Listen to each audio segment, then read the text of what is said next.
Imagine living in a world where finding a place to stay meant knocking on random doors, with no way to check reviews or even make a phone call if things went wrong. That's exactly the situation this government scientist found himself in during the early 1980s, and what happened next is absolutely chilling. You know what's fascinating about that time period? The complete economic chaos. 18% interest rates and 30% inflation. That would make anyone desperate enough to take chances with sketchy housing situations.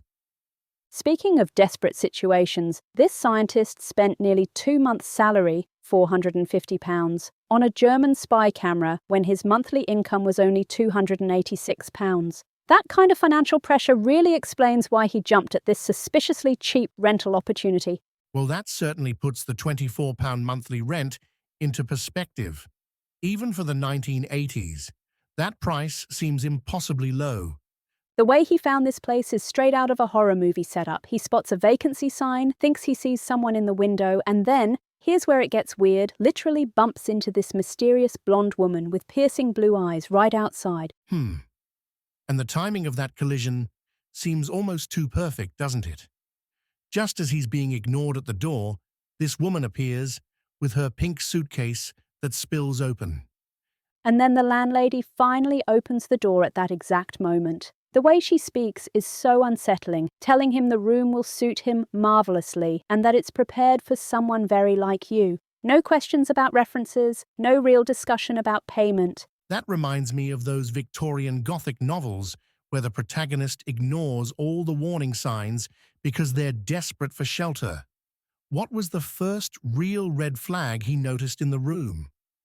Oh man, where to start? There's the newspaper from 1832 just casually sitting in a drawer, the "Help Me" message written in crayon inside the cupboard, twice in capital letters, and this creepy amulet hanging from the ceiling on a gold chain. Well, that's quite the welcome package. And then the nights start getting weird, right? Exactly. First it's just creaking sounds, which you might explain away as an old house settling, but then there's someone clearly rattling the doorknob and tampering with the keyhole, and those holes in the ceiling where he felt he was being watched. That's not something you can just dismiss. You know what really gets me? The progression from possibly explainable events to undeniable evidence. Like finding that dead cat in the dustbin, that's not something you can write off as imagination. Right? And then his clothes start disappearing piece by piece. Combined with that spy hole behind the pipes in the bathroom, it suggests someone was actively moving around the house, watching and taking things. The ritualistic chanting from what he called the dark room takes it to another level entirely. So what finally made him leave? After all those escalating events? Surprisingly, it was an invitation to a drinks party. Something about that invitation must have felt like the final piece of a sinister puzzle. But think about how different this would be today. You'd Google the address, check social media, read reviews, maybe even look up the landlady's name. The isolation of the location really adds to the horror.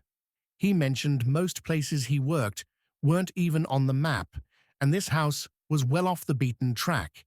And there are so many unanswered questions. What happened to the blonde woman with the suitcase? Was she trying to escape? What was the significance of that 1832 newspaper? And what exactly was going on in that dark room at the top of the stairs? The whole experience seems designed to gradually break down someone's sense of reality and security. Each incident could potentially be explained away, but the cumulative effect is undeniably sinister. You know what's really striking about this story? It perfectly captures that moment in British history, a time of significant social and political change, but before the safety nets of modern technology. It's like a snapshot of vulnerability in an analog world. Well, it certainly makes me grateful for online rental listings and cell phones. Though I have to say, even with all our modern conveniences, this story still makes me want to double-check my door locks tonight. And maybe take a closer look at any suspiciously good rental deals, because sometimes when something seems too good to be true, it might just be hiding something truly terrifying.